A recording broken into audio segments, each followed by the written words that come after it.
I'm Sharon Betters, and you are listening to the Daily Treasure podcast produced by Mark Inc. Ministries, and I am so glad that you have joined us for our journey to Easter with the women of the resurrection. Today's devotional is called A Spirit of Gentleness, and today's treasure is from Galatians 6, verses 1 through 5. Brothers, if anyone is caught in any transgression, you who are spiritual should restore him in a spirit of gentleness. Keep watch on yourself, lest you too be tempted. Bear one another's burdens, and so fulfill the law of Christ. For if anyone thinks he is something, when he is nothing, he deceives himself. But let each one test his own work, and then his reason to boast will be in himself alone, and not in his neighbor. For each will have to bear his own load. Throughout these devotionals, we have watched Jesus interact with sinners. In his religious culture, sinners and those considered unclean were cast off and avoided. We saw this with the woman who had the issue of blood. She had to yell, "Unclean, unclean," whenever in public. People reacted to her with disdain because if they touched her, they would have to go through a rigorous cleansing process.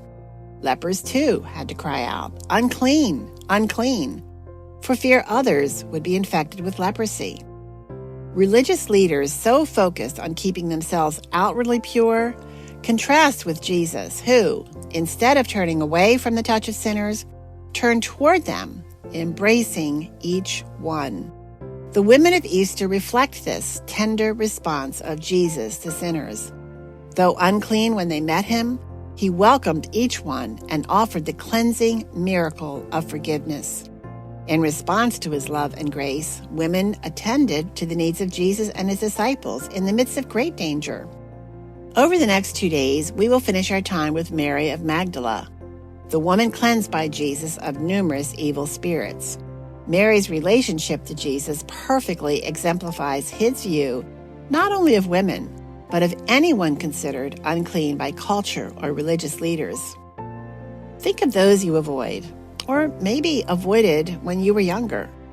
Instead of seeing each one through the heart of Jesus, you saw only their sin. Instead of reflecting on the call of Jesus to come as you are, you turned your back on the broken person, maybe privately glad of the consequences they suffered because of their sin. Maybe you privately thought they deserve what they're getting. Sometimes I think we have lost the battle for morality in our country, the United States. We struggle with condemnation of the sinful choices of those surrounding us, perhaps in our own families. Maybe this is the time Jesus calls us to open our hearts and arms to them. It's such a hard place, isn't it? Yet the Apostle Paul cuts through our confusion in Galatians 6:1. If anyone is caught in any transgression, you who are spiritual should restore him in a spirit of gentleness. Paul acknowledges there is sin, but instead of harsh condemnation and avoidance of this person, Paul tells us gentleness is the road to restoration. We must ask ourselves if our judgmental spirit stems from our own inadequate view of the undeserved mercy and love God extends to us. Perhaps our view of our own sin does not go deep enough. Jesus' response to Mary Magdalene must cause us to stop and examine our own responses to those difficult people. Friends, as we get closer to Easter, ponder how you treat people represented by the women of the resurrection. Do you whisper, "Unclean, unclean"? Or will you pray about how to bring restoration through gentleness?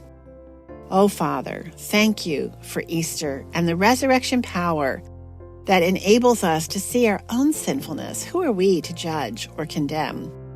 We can't, because we have experienced the mercy and forgiveness of your dear Son. Thank you again for Easter. Well, friends, we are 1 week closer to Easter, and we're starting our 3rd week of this journey. And I hope that as you are revisiting some of these women, or maybe just getting to know them for the first time, that you are resonating with their journeys. And I know Mary of Magdala, her story just always gets me.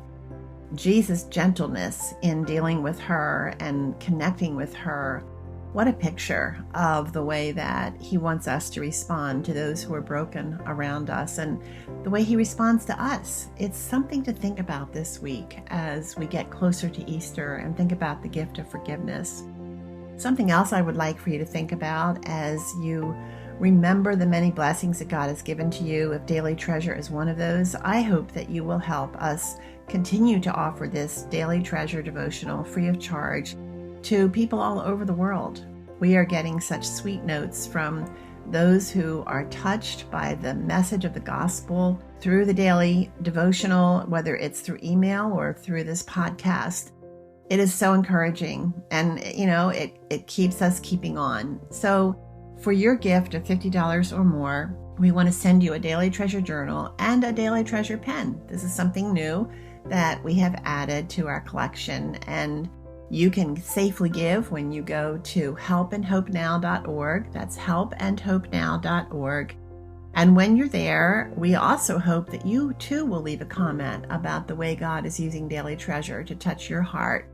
And when you leave a comment, you will be entered into a drawing. We're going to pick out 3 people who are going to be sent the book by Mel Lawrence, A Chronicle of Grief. And I'll be telling you a little more about Mel, the conversation that I had with him later in this week, but I highly recommend the book. And so if you leave a comment, you could win one of these books.